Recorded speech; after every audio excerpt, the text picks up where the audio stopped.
is like a lazy Susan, but it won't tip quite the same way as it will when it's in the water. But that's why we want you to be comfortable with what's going on up top, so that your legs can just worry about balancing when you get out on the water. While you're standing here listening, think about loose ankles and knees. You're going to be thinking about having the weight a little bit forward on the front part of your feet, and your knees are going to be loose. You're going to be like the bobble doll in the back of the car. The upper part stays reasonably upright, and you're absorbing all the motion down below. Your thighs may get tired, but that's much better than your lower back and your arms. So, okay, this is in the water, so we're going to start pretending right from instant one. I can't just step on the board because that's going to tip it. I'm going to try to climb on right over the center line of the board. For those of you that joined us a little late, the center of the board. What can I say? So you're going to get your knees each one side of the mast, and then put your feet where your knees are. Get off of there. When you get out on the water, if you're feeling a little shaky, I suggest you just get on the board and stand up. Your legs will be going like, relax, stand up straight, and just try to loosen up and maybe just walk in place. It's a lot like riding a bicycle. You can't tell your body to do all the things, every muscle what to do. Your legs will take care of themselves. They do want to keep you upright, so just don't worry about that. We're going to find the up haul at this point. Usually everybody's first inclination, and you're all in a perfect position here, is to stick their butt up in the air, straighten their legs, and then pull. This uses your arm muscles and your lower back. So, we're going to butt in instead of butt out. Hips forward, shoulders back. I can do this, for those of you here, you might want to scooch this way a bit. I can do this with 2 fingers. I'm not pulling. I push my hips forward, my shoulders are back, and I stand up. When you first get on the board, the sail is full of water. It weighs, let's say, 120 pounds. When it's up in the air, it's not full of water. It weighs 12 pounds. So someplace we lose all that water. If you're pulling 120 and it suddenly frees up, you go rocketing in backwards. So balance to begin with. It's heavy. Lean back, push your hips forward, shoulders back. Let the sail come up, the water drains off. It gets lighter. Reach a little higher up. Okay, as this shifts with the wind, you guys may want to move towards the shade side so you can see what's happening.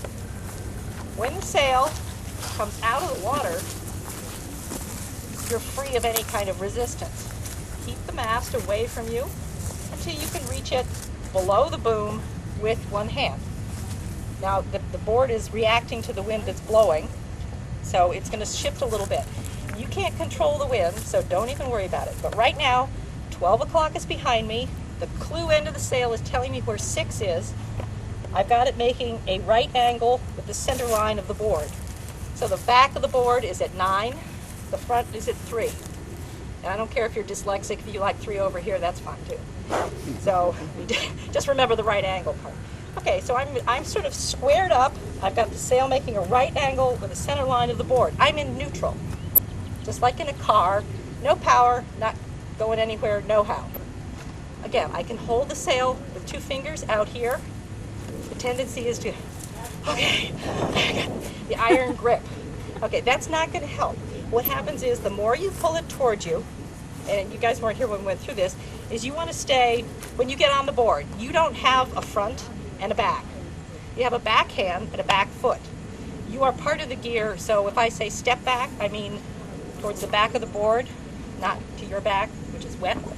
Okay, so if I pull the sail towards me, it has weight, that joins my weight, we're going to fall in backwards, and people then pull harder on the mast because it's going to save them.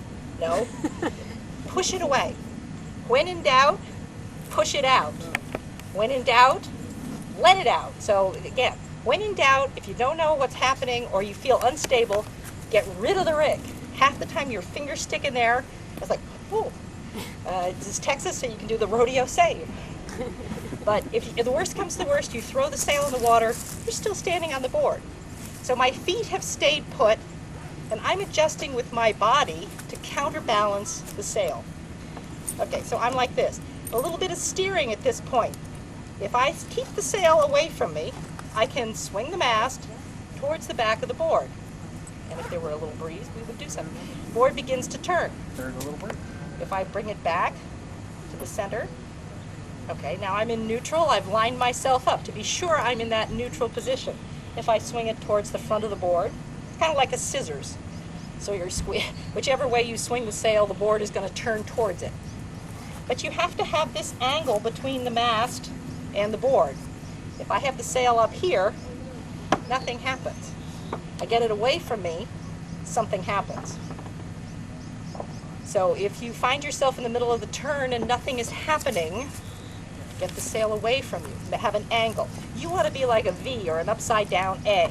Mast down to my knees, knees out to my shoulders, and I'm relaxed. I'm feeling it in the big muscles here and here. I'm not doing pull-ups, and my feet, my weight's a little bit forward. It's as if I have a thumbtack with the point up under my heels. The other thing at this point is, how do you remember this body position? Okay, quaint analogy, but it works. You have a $20 bill. You have to hold it in your butt. So you have to squeeze tight. That is going to put you in the perfect position for windsurfing.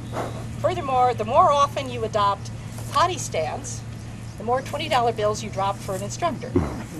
So think about, if it's a $100 bill or a $1,000 bill, whatever. We used to do it with dimes, but just no gratification. So think squeeze with a butt, because that puts your hips forward and your shoulders back. Now I was saying balance. I'm going to spend a lot longer with you guys at the beginning because John is also taping this. But there are a lot of important points to make. And you guys will be out there sailing, and everybody that comes after will be saying, wow, look at them. They're going on. So we want you to look particularly good. So this part is very important because a lot of windsurfing, if you're not strong, which most of us ladies are, or kids, guys are, you need to use the technique, not the muscle. And besides, why, if you're a strong guy, save it for carrying the board to the water, not for doing the basic stuff. Your balance is what's important. I want to use my leg muscles to do the work, not my arms. But this is all very simple mechanics. My center of gravity is here. I'm standing straight and tall. Feet, hips, shoulders, head. If I lean forward, my center of gravity comes forward. I now can't use my legs to do the work. It's my lower back and my arm muscles. And you see people sailing like this, and they get home and they're tired. And the women have to put their head down to the hairdryer because they can't lift it up. Their arms are so tired. But that's because they've put themselves in this situation. Butt in, lean back. My shoulders are now behind my hips. I have a mechanical advantage. I can just lean back and balance against this sail. A tiny sail, I have to be a little more careful. A heavy sail, I can get more aggressive and lean back. So that's one way of using your body, whatever shape or size it is, to do the work for you. Okay, so we talked a lot about that. A very simple turn called a flag turn or a rope turn. When in doubt, you just want to turn around and come back to the beach. So you can just lean that sail. Come on, Dan. Wing the sail over the back of the board. Oh, there ain't no wind. Let's see. Okay. Okay. I will be wind for you. Actually, Ron, if I could have... I'll be the wind. Yeah. Let me push on your sail. Well, yeah, you can either push on the back of it or I've got the rope up front. Or you want me to just drag you around? Just slowly and carefully. Are you ready? Yeah. I'm going to swing the sail over the back of the board, and I'm also going to try to get the sail right down near the deck of the board. The back end of the sail is 6 o'clock. I have to keep looking at 6 o'clock. Remember, the board is going to... A little more turn there. I have to keep looking at 6 o'clock. This is always the challenge in teaching in no wind, because it could be anywhere. Okay, we'll get to here. Maybe it'll be nice and we'll have a breeze. Okay, there's a little flutter. Let me see if I can get it to go this time. I'm going to swing the sail over the back of the board. Here it goes. My little footsteps right close to the mast base. I keep looking at 6 o'clock. The board turned under me. I did not walk around to the other side of the board. And we'll do that a few times. Some people, they get it in 2 times. Some people want to do it 6 times before they feel comfortable with it. Not a problem.